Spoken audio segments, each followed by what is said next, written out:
Adventure Family, Angie here from Get Out There magazine, and by now you probably figured out that I like shoes. And I'm on the hunt for a shoe that works in the city as well as the trail, and that's waterproof.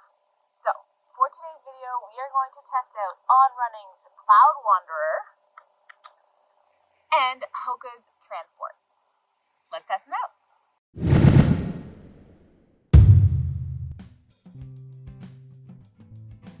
First up, we're going to check out On Running's Cloudwander. Of course, it's waterproof. This is a size 8 that I went with. Right off the bat, I am a big fan of this shoe, but let's dive deeper.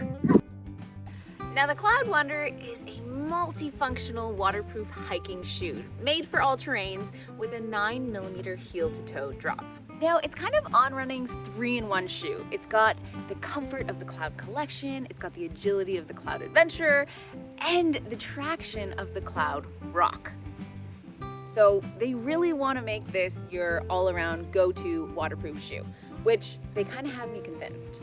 It has an improved Mission grip, which I think is very important, that works well in dry and wet conditions. I've worn it on slick, slimy rocks and had no issue. And when it comes to size, this is a size 8. I have had other On Running size 8s and I found them a little loose, where this hugs my foot. So maybe they're said to fit true to size, but I would argue that maybe they're a little bit more snug than other On Running shoes. I do want to mention that it has a 20% recycled waterproof membrane. The Transport is a performance design shoe that is also city savvy. It's a lifestyle shoe that is made for hiking, so you don't need to switch out shoes going from the office to the mountain. This is the Harbor Mist and Lime Glow color, which is like a gray with a muted lime in the laces.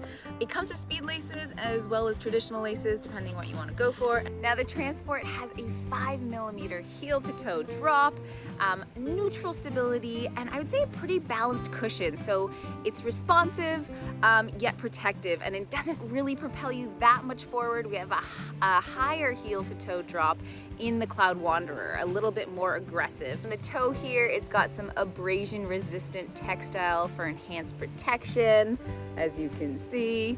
And overall, I would say the toe box actually is a little narrower than other Hokas I've had. So more narrow than the Clifton or the Bondi 8, but I find it fits my foot quite well. Again, the fit, this is a 7.5, and I've been between a 7.5 and an 8 in Hoka shoes, but I find the 7.5 is a really good fit for this style.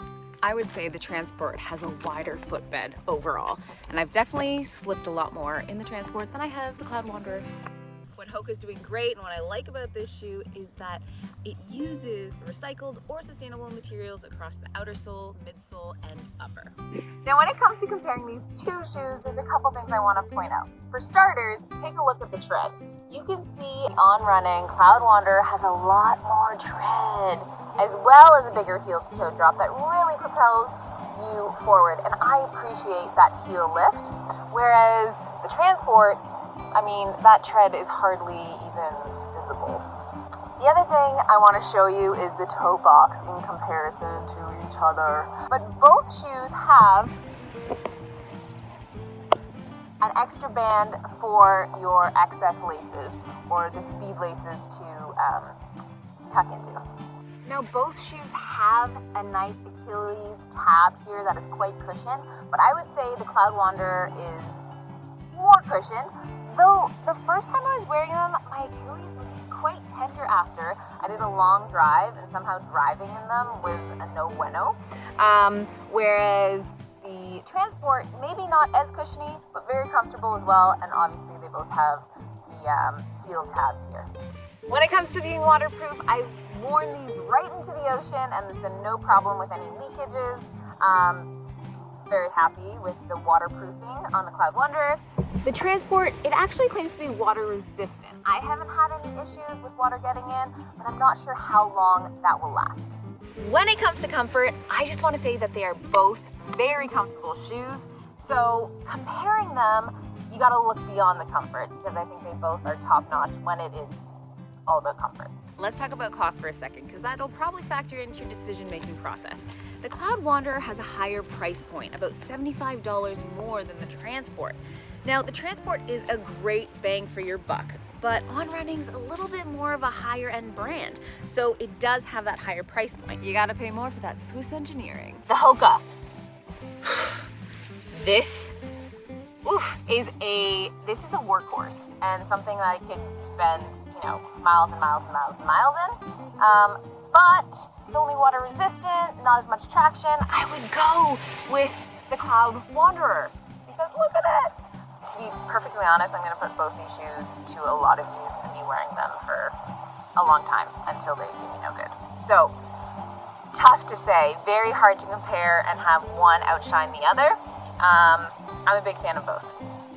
Adventure fam, that's all I got for you this time. But for more gear review videos, check out the other videos on this channel. You can check out my Hoka reviews, my On Running reviews, as well as a host of other things.